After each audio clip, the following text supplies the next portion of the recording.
Hello, and welcome to episode 26 of Trails in the Pod. I'm Colin. That's Kevin.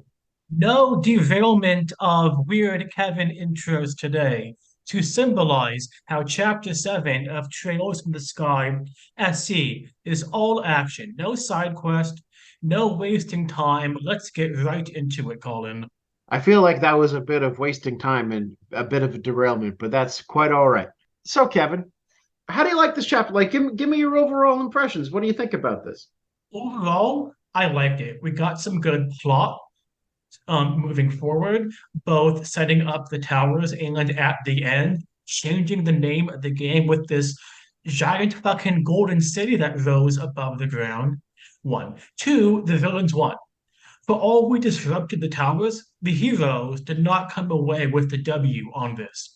Three, I like the design. It's dungeon crawling. It's combat, it's exploration, it's treasures, it's boss battles galore. I thought it was a good change of pace. How about you? I really like the pacing, as you point out. I mean, it's a lot snappier. It's a lot, get straight to the point. We're not running around here, going to the guild hall, talk to Ellen for 5 minutes. Then eventually we'll get to the point. It's shit's going down. We're responding to that shit. So I like that a lot. In terms of dungeon design, I think it's a bit samey and a bit boring.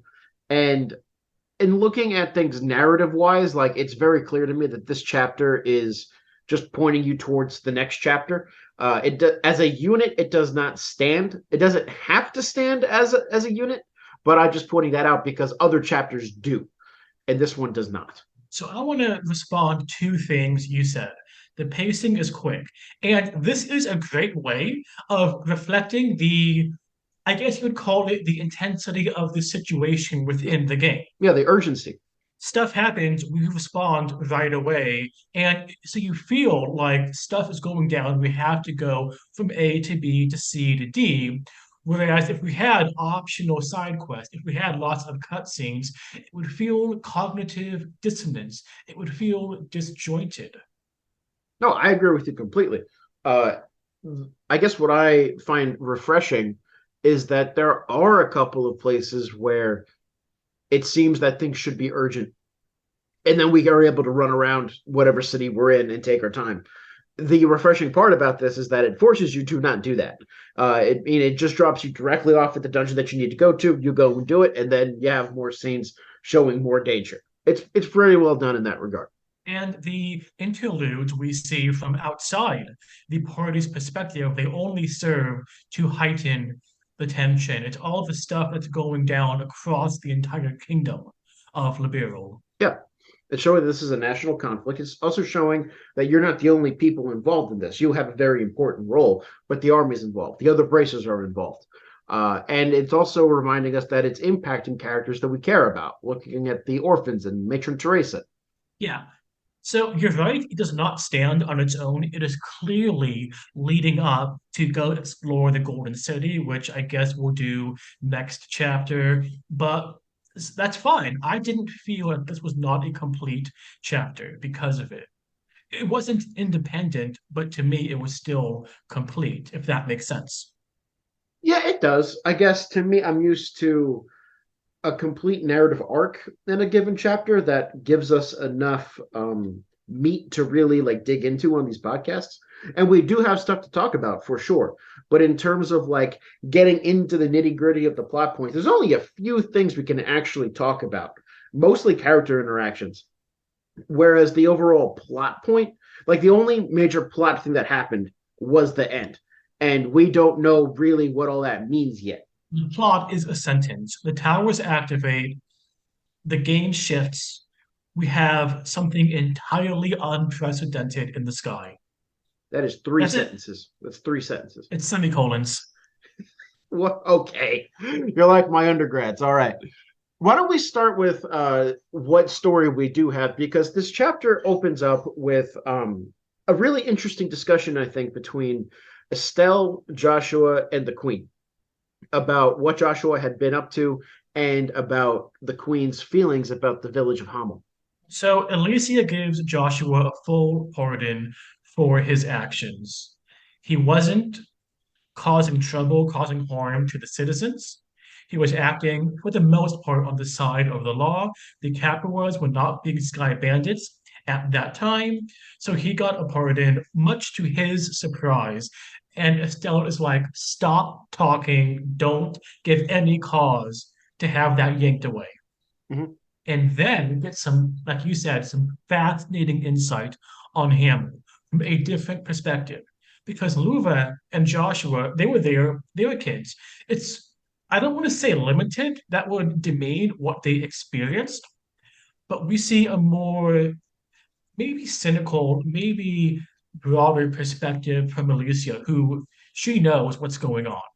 Yeah. And we knew that from FC when Luva says Hamel to her, and she's like, yeah, boy, that what a weird thing that is. Yeah, when Hamel says like you don't have any right to talk about the village of Hamel to me, I mean this is what this is leading up to, right? And it's good because taken one way, it could get a bit of the luster, the shine off Alicia. She's not perfect. Liberal is not perfect. She knows what happened. She knows that this was used as a pretext for invasion. That turns out it was Jaegers who did a false flag operation. And as one of the consequences of the peace treaty, a secret article, neither side was to raise the issue of Hamel for or against reparations, justice, whatever, in perpetuity, because Alicia agreed to this because she knew they had won some victories in the Hundred Days War. But the might of the Erebonian army was not committed. If they had sent in all of their available resources, Libero could have lost. So it's a cold kind of pragmatism. Justice for the dead. She had no idea to think that there were people who were living versus the needs of the many, the living. The dead are dead, the living are hungry. What do we think of it pragmatically? What do we think of it morally? I mean, I think both pragmatically and morally, I this is going to sound very harsh, but I think Yeah. that the Queen's regret is misplaced. She is the queen of Liberl. She is not the queen of Erebonia. Erebonians killed their own people in order to invade Liberl. So it is within Alicia's duty as queen and her moral duty as a Liberlian to look out for Liberlian lives and Liberlian interests, which means you get that peace treaty as fast as humanly possible without giving up any territory on your own. If that means you don't talk about the village that your enemy killed that also belonged to your enemy, and you shut up about it. Let's not forget, this is not a village in Liberal. No, it's not. It's an Erebonian village. It sucks what happened, but why should she care, like you said? I mean, you can care from a Beyond, it's awful humanitarian this perspective. happened. Yeah, Yeah, and yeah. it is awful. And people could make an argument that it is the job of political leaders to fight for justice in the world, and therefore, by making a big hoopla about Hamel, then you can, I don't know, somehow cause change to happen in Erebonia and stop injustices like this from happening again. What would the ideal perfect world resolution to the issue be? The Jaegers, I get the impression a lot of them were killed in the war. So So, Jaegers were killed in the war. We also know that a lot of the war hawks were hanged pretty quickly once the emperor found out what happened. like, what more would it be? I mean, I guess what you could say is a more just solution to this vis-a-vis state-on-state relations is that Arebonia reveals that Liberal never attacked it and that it was a false flag operation and apologized publicly, which would obviously give Liberal a step up and would reduce the status of Arebonia on the world stage by appearing to be a dishonest actor and frankly a cruel one. To be honest, I can see why the emperor doesn't want to make that admission because any emperor that announces that's what happened would be assassinated if he didn't step down first. Would be rubbing the nose of a more powerful, recently hostile neighbor in its own filth with no concrete political economic gain. So I have a question for you. I mean, you kind of already brought it up, but Alicia is regretful that because of this pragmatic turn, justice for the dead was not able to be carried out. But I'm not sure, or like she said something about justice for Hamel. It makes sense if you know that there are survivors, of which, as far as this game is concerned, there are two. Of course, nobody knew that they existed because they went off to Ouroboros, and Ouroboros is a secret organization that people aren't supposed to know about. So what justice could she even be thinking about? Like what is her regret centered around? That I don't understand. The immediate perpetrators died in the war or in the sack or soon after. The people who organized it died in the war or were executed by the emperor. It's like what we talked about. What kind of justice would there be? What, a monument saying what happened? That's the only thing I can think of. It's weird that she would have regret because it wasn't her citizens, it wasn't rogue elements in her army. But this also raises a question. No one in Liberal knows Hamel, yeah? We do know that the people in Revenue Village knew Hamel because they traded with each other. They don't know it was destroyed by soldiers. Right, they think it's a natural disaster. Shouldn't people in Arabonia, shouldn't they know, or do they know, if it was trumpeted in the early parts of the war as a casus belli, here's why we have to fight, there should be old newspapers, people who remember it was only 10 years ago. I feel like this knowledge should not be quite so restricted, or I don't know. Yeah, I mean, it's a good point. I mean, the only thing that I should point out is that when it comes to a system like an empire, you don't necessarily need to justify the war to the people. You need to justify the war to the military brass that's going to declare war.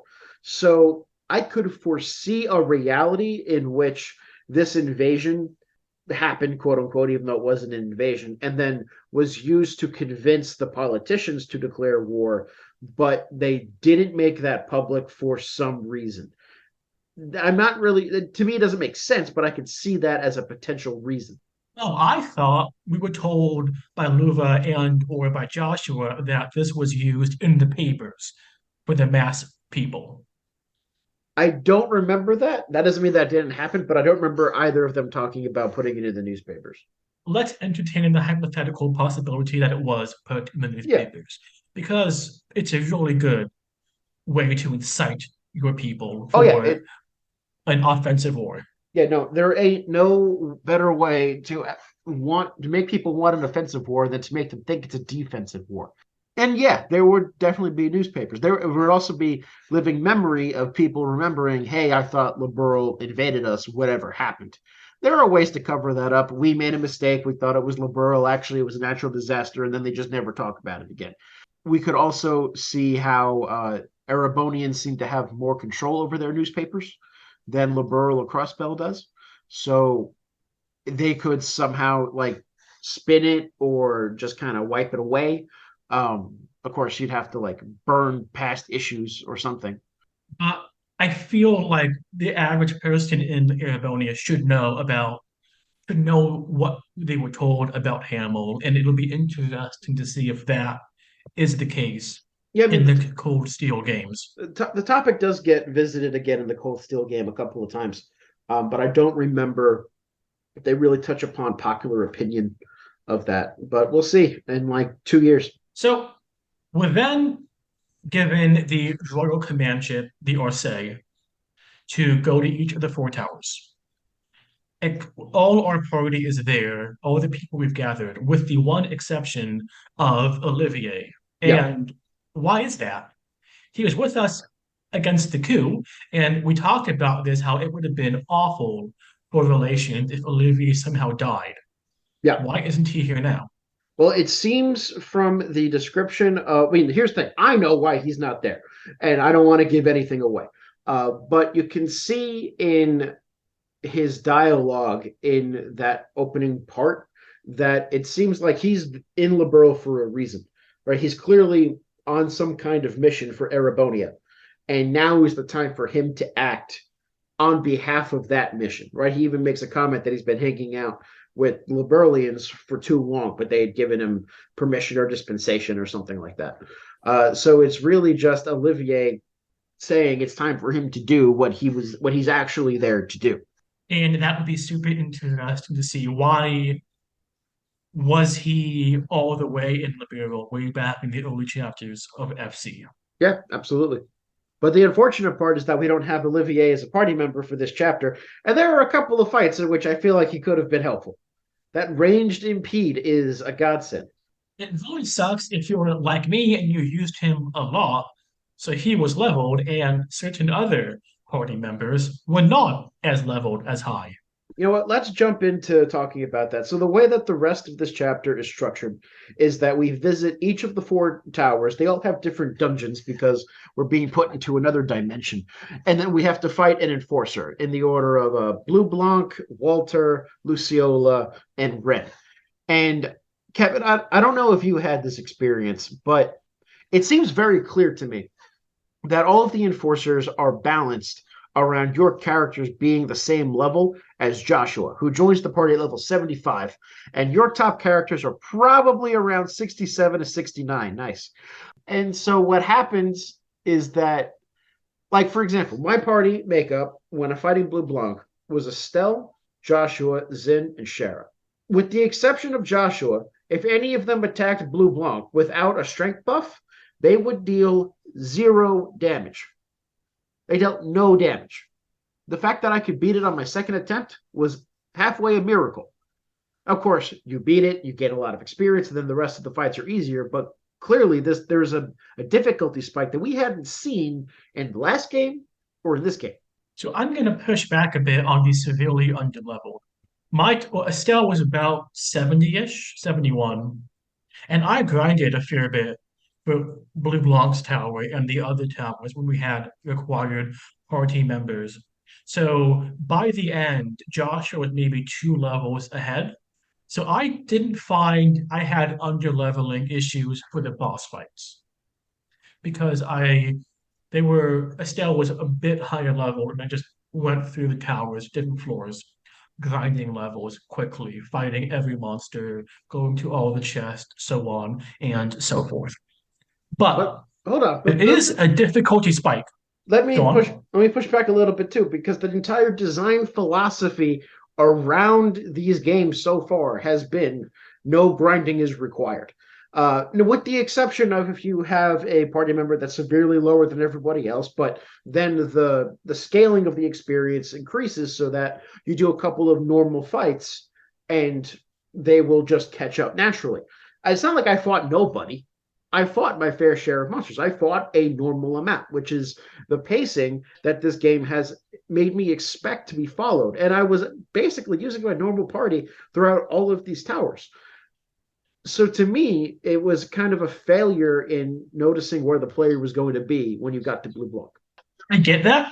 And I thought the boss fights were a definite difficulty spike. But to me, with my experiences, it was not because of underleveling. I found the difficulty spikes in other areas. Okay. And what areas? So, staying on Blue Blanc, first time figuring out I need to find the real him and get him down first. Figuring out the strategies for each of the bosses in turn. That was difficult. That took me a couple tries at least. I mean, the Blue Block fight to me was difficult because the leveling thing, which is compounded by the fact that so long as Blue Blanc stays up, he can summon more monsters and he has all Yeah. of these copies, which slows everything down. And then you find him and you deal no damage, which is another problem. The rest, like to me, Walter and Luciola, not difficult. Ren gave me trauma the first time I played this game. So Ren's was extremely difficult because she will immediately use an S break. Her turrets, whatever, can petrify the player, and if they're petrified and get hit by the turrets or Ren, it's one, maybe two hit KO. It's always a So one hit KO. Petrify is incredibly powerful. On top of that, Renne, her S craft, has the ability to deal death blows. which are basically status effects that automatically kill your character. The reason why I say that this fight gave me trauma is because that fight was the first time I realized that that was a thing. And to this, like, ever since I did that fight, when I played through the rest of the series, the first thing I would do is make sure that every single character is equipped with accessories that prevent death blow. Because I can deal with everything else, but I cannot deal with instant death. So what I did was immediately I used Kevin's S-Craft to get the invulnerability, Joshua's S-Craft to get a lot of the turrets held dead or destroyed, and then maybe one like Estelle or Agate to get the AoE, but not hit myself in a delay hole I could not get out of. And so it took a couple tries, but once I got the formula down, I thought it wasn't so bad. But so that party was Estelle, Joshua, Kevin, Agate. Who you had to pick? Estelle, Joshua. Not that we wouldn't anyway, until you were free to Right. choose. But that's not the case for every tower, Colin. No. Two of them, you had to pick a third member, which meant you only had freedom of choice for one. Both Zin and Shira were mandatory selections, with the towers with Walter and Luciola, respectively. So let's talk about that for a minute. Mm-hmm. We're going to talk about the mandatory members, or you want to talk about the interactions between the different characters? Let's do the mandatory members as one as a unit. So, Mm-hmm. do we like it? Why not all four? If so, who would be for Blue Block? Who would be for Ven? Yeah, it, Or it should have is. been no? It's a bit of a weird thing because I completely see why the Luciola and the Walter fights have required party members. They don't make sense if you don't have the other characters, and it's pivotal for them to be there. Whereas with Ren, the main interaction is with Estelle, who's going to be there anyway. Yeah, Tina can probably have some optional dialogue, but I'm glad they didn't force me to bring her. And with Blue Blanc, it's weird. He like yells at you for not bringing Chloe, and I never once thought to bring Chloe to that fight. Like it didn't, never once crossed my mind. Do you want to know what level Chloe is in my party? 56, 57? 51. So I will say, like, if you wanted stronger writing, stronger character writing, it probably would have benefited Chloe's character to force her to go to that fight. You know, maybe we can see some interaction between her and Blue Blanc. From a gameplay perspective, thank fuck they did not make me bring her. I was already under leveled as it was. And Colin, this is not the first time that we've had this. How Chloe and Tina have been left out of required party missions. Yeah. And they also happen to be the two least developed characters in the whole game, as we've complained about numerous times. These are opportunities to make us care about them, to write them into the story. I would say they do, if they did that, they would create a gameplay problem for themselves in terms of you probably aren't using these characters as often as others because other ones are mandatory at certain points. So, what does Chloe do better than, say, Kevin? Kevin prevents damage, Chloe heals damage. But Kevin also has some very good healing. Not as good, but he's well above standard generic replacement. He's like a B plus to Chloe's A, but Kevin can also do so much more with offensive power arts. I mean, Chloe can use offensive power arts too. Every character can. Yeah, but I find Kevin the rate of his EP growth, his standard attack, its range, his arts, his craft. It's just he's a better character than Chloe all around. I mean, the crossbow with the range thing, I can get that. But when it comes to like EP stuff, that's all about your quartz. That's just on how you set up the characters. I personally don't like Kevin's S craft because I keep forgetting that it doesn't deal damage. Look at the Ren fight. It's absolutely incredibly useful in these situations. It is, but I don't know. I didn't have him with me. Yeah. Now, granted, it took me two tries to beat the Ren fight this time around. I got bodied the first time, and it's quite frankly, it's because I forgot that her Sentinel things can also do petrifying poison. I was prepared for the death blows, but all I would have had to do in order to make that fight really easy was to reload my save and give everybody an accessory to prevent petrify, of which I have plenty of. And then boom, the only thing they can do is poison you, which, some more damage. Just heal yourself. So we talked about the gameplay mechanics and the story mechanics of essentially Tita and Chloe not being mandatory party members. So do you want to talk about the ones who were and how that advanced, if it did, their character arcs? Sure. But which one do you want to start with? So let's start with Zin. He's the first among them. I thought it was interesting because to me, Zin's confrontation with Walter, I didn't think it gave him all that much more closure than what we got in the earlier chapter of SC. To me, it was closure with Kilika. And I liked it. Kilika didn't fall in this trap we see so much of seeing good in Walter. He can be redeemed. No, she's like, yeah, we had something, but kind of went away when you, let me remember. Oh, yeah, you killed my dad. And she's like, I don't have anything more to say to you. We'll never meet again, I hope. And then bounces. I I thought it don't. was great. It's interesting. I don't think she actually cared that much about killing her father, but more that there was a meeting between the two, and her father said something to him, and she doesn't know what it is, and she's like, "Why didn't you tell me?" Um, I think it's interesting thinking about this question of closure too.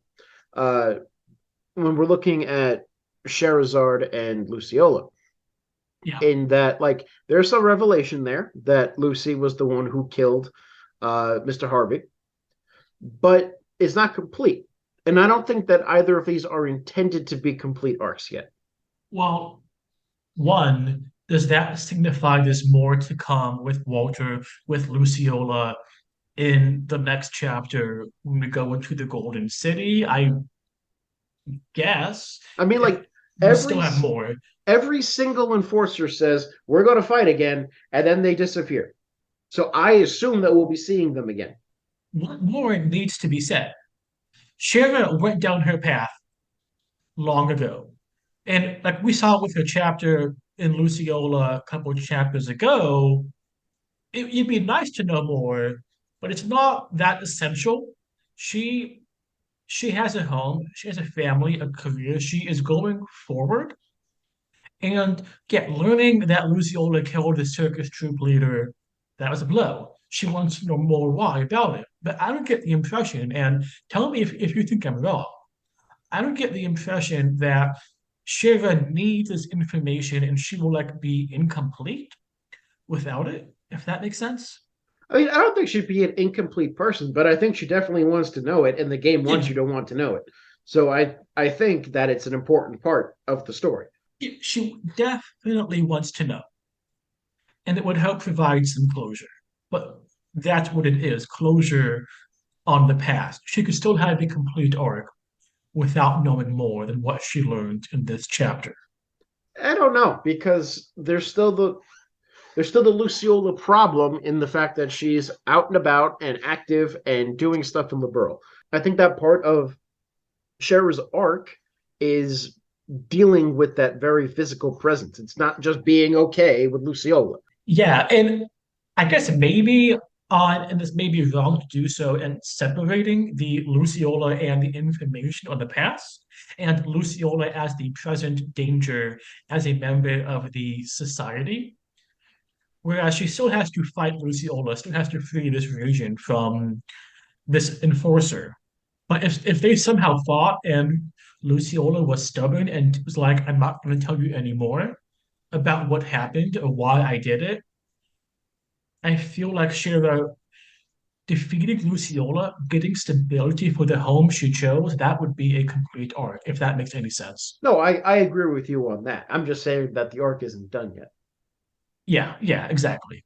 The other thing that we should talk about quickly is that with Ren's story, like we get a little bit of allusions to a traumatic past that's supposed to explain why Ren is the way that she is, and how Estelle is interacting with Ren. I want to know what you thought about that. I felt pretty obvious to me she is a very intentional mirror to Joshua. What if he never found Cassius and was taken in? Or something, a path he could have gone down as the Black Fang. She was never given the chance to be someone else. Joshua was. And it kind of sucks because Estelle offers her the chance, but it's not the same as Cassius doing so, kicking Joshua's ass. And I want to know, why is that? Is it more about Joshua being unhappy as the Black Fang? Is it about Ren being more secure in who she is? Why does Joshua go with this? Why does he get the epiphany and follow it? One. Two, why doesn't Ren get the epiphany? If she does from Estelle, why does she not follow it? Which one is it? To me, the answer is pretty simple. Joshua is sent in as an assassin, and he's brought up with a very cruel-hearted, cold morality, which is you kill people, you kill the weak. Weakness is death. What Cassius does is beats him within an inch of his life, makes him weak, and then brings him to his house and nurses him back to health, and shows Joshua that there's another way of being. Plus, let's not forget he's also allowed to continue to live there by Ouroboros under the pretext that he is a spy. So they kind of let him experience those feelings. With Ren is never in a weak position. We beat her up with a stick a couple of times, but she also has a huge ass scythe, and it's clear that we haven't like actually beaten her yet, right? She just kind of runs away on Patermanter. So Ren is not in a position where she needs to come to an epiphany yet. And also, Ren seems happy in Ouroboros because this is not, she was not recruited from her family to the society. She No. was taken in by an unnamed, anonymous, implied to be much more awful, Mm-hmm. cruel gang of criminals. Her parents were killed, Yep. unable to protect her. And then the society came in, protected her. And from what we've seen and from what she's described, it's been a weird childhood, get me wrong, but they seem fond of her. Wiseman seems to have a weird paternal relationship.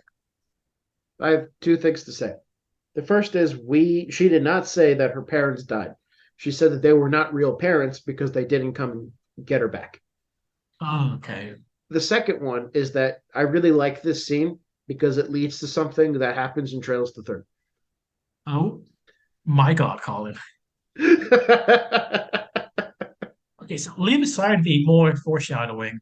Okay, her parents, whatever their status, they've to her forfeited all right to be her parents Yeah, through weakness, through whatever. They couldn't be there for her. The society was there for her correct. in a way that's not quite the same as Joshua and Luva. It's more he's broken. Yeah, Can you make use of him? Can you try to fix him? He didn't have purpose. they're still Yeah. fixing it and providing Joshua with a purpose. They're kind of parallel in that way. I think that it's just a different kind. I mean, it's not like so the bad thing happened to Luva and Joshua, and then Luva found Weissman and tried to get a solution. Ren had this whatever was going on where she was, and then was rescued by Luva and Joshua and all of that, which is a different thing. Yeah. It's a better situation, a objectively better situation she's in with the society compared to wherever she was before. Yes. And they taught her how to be strong, which would prevent anything like that happening again. And like that happened to her when she was a young kid. There has to be trauma there, period. It's a formative experience. And to circle back, it seems absolutely intentional. We are meant to look Joshua and Ren as mirrors to each other, to compare and contrast their path, their actions. I don't know if they're a complete mirror, but they are certainly similar enough that you sense this connection. Plus, I mean, they were friendly with each other. Yeah, in a way that comparing, say, Joshua with Walter would be a lot more Yeah, difficult, or Luciola. you can't really do that. These are far Yeah, more similar characters to each other. Let's talk gameplay a second, specifically dungeon design, because as you pointed out, this is a pretty drastic change that all of a sudden it becomes more like a dungeon crawler, which leads to something in Trails the Third. And what? On I just want you to know that every time I'm not joking when I say these things, though I do enjoy your reactions to them. Um, so it becomes more dungeon crawly. We have these four dungeons that are basically the meat of the gameplay of these chapters. How did you find them as dungeons? so I'll talk one aesthetics. I thought they were pretty. Did a good job of incorporating the colors for the towers, sapphire, amber, whatever. The music, it all served to create an ethereal, eerie vibe, theme, setting. We're adjacent to reality, but the normal rules do not apply here one to one. So, atmosphere, good. Dungeon crawling, lots of good treasure to get. It reminded me of the final dungeon of FC, stuff for all of the various characters that we could buy. I mean, find unique to them, or lots of Sepith or quartz, whatever. Monster variety was good, and culminating in a climax of final boss fight for each dungeon. So, as a piece of game design, I thought it worked. I agree with you for the most part. It's certainly like the exploration was rewarding just in the amount of loot that it gives you. And of course, it's always nice to find that upgrade for your party member or whatever. I will say that to me, there was a few places where I felt like if I wanted to be the most efficient, I just had to guess which pathway leads to treasure and which pathway doesn't. Uh, and then if you happen to find out that the path that you went down does lead to progress, if you wanted to go back and hunt for the rest of the treasure, you had to go a long way back. Speaking particularly about the fourth tower, and to me, once a dungeon makes me like not want to explore it anymore, it loses a little bit of its luster. And certainly by the fourth tower, I'm like, fuck it. I found a stealth staff. I'm done. I'm not going to get the other treasure chest. I'm just going to go up there and fight. The other thing that I thought was weird is that they introduce design concepts but are inconsistent about them. So, for example, they introduce these different data crystals, of which in three out of the four dungeons, you just find them and then you get the data crystals. Although in the second tower, I only found one. I don't know if I just fucked up, but it seemed like it wasn't as well organized there as it was in the other four. In the fourth tower, every time you go to a data crystal, you have to fight very difficult monsters, except the last one. The last data crystal in the fourth tower, you don't have to fight anybody, but the first three you do.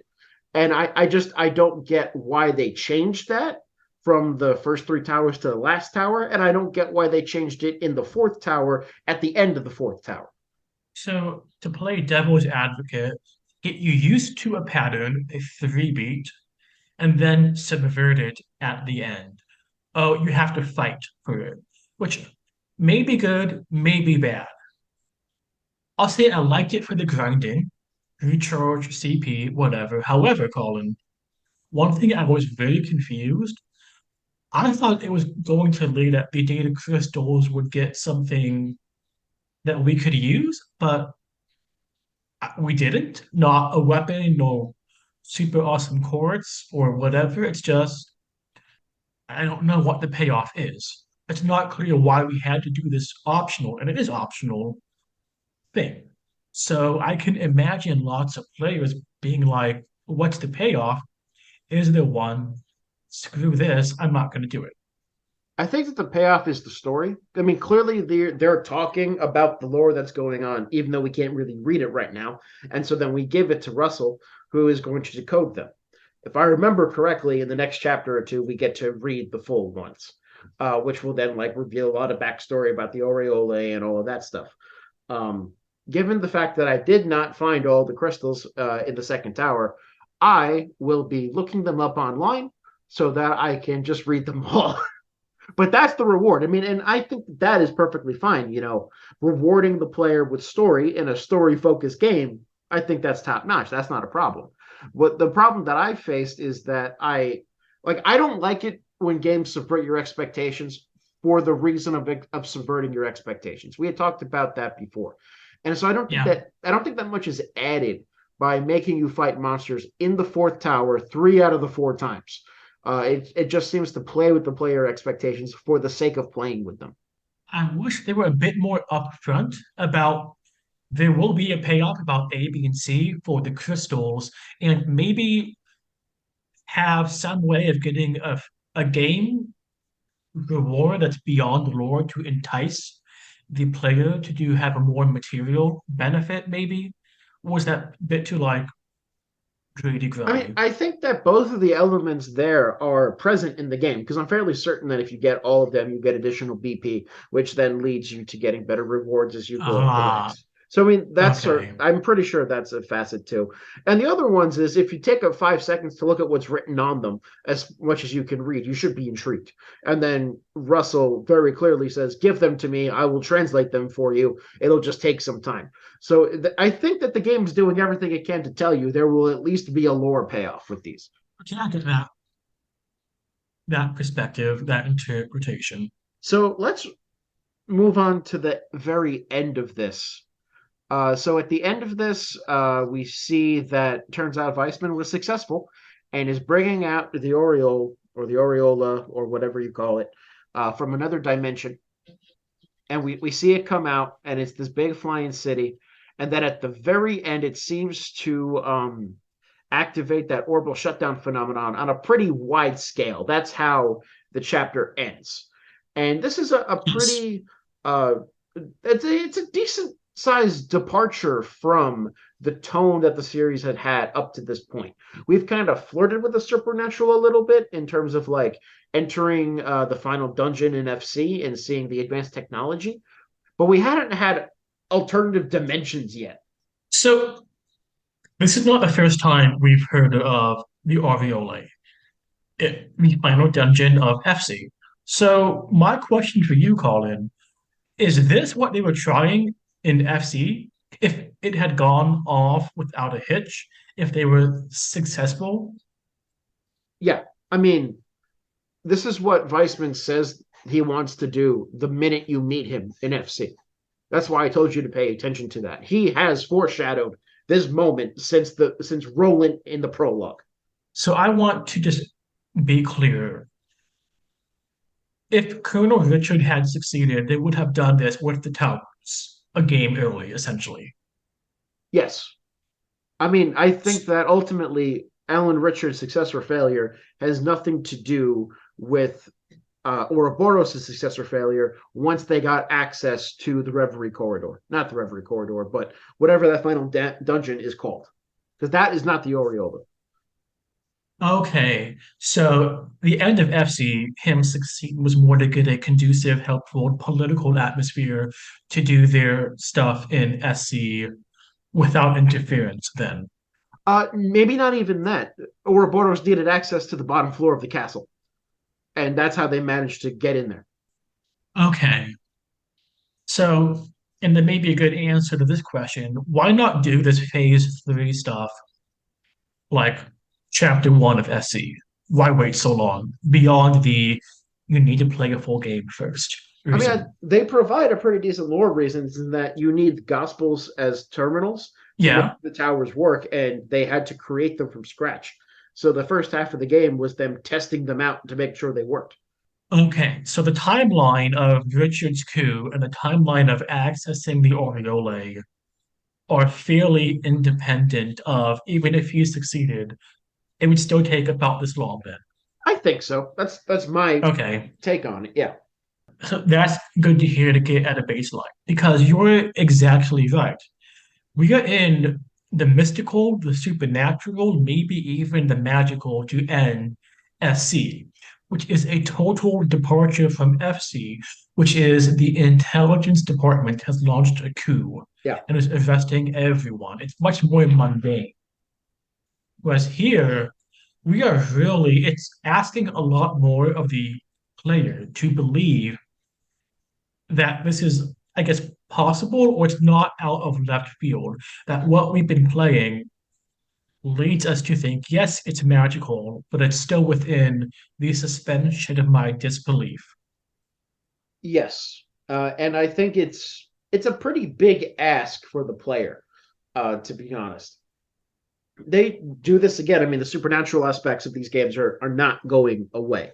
Um, and of course, they have their political angles as well. But I think that they do like part of the reason why they do this. It's like the big reveal that makes you want to see what happens next.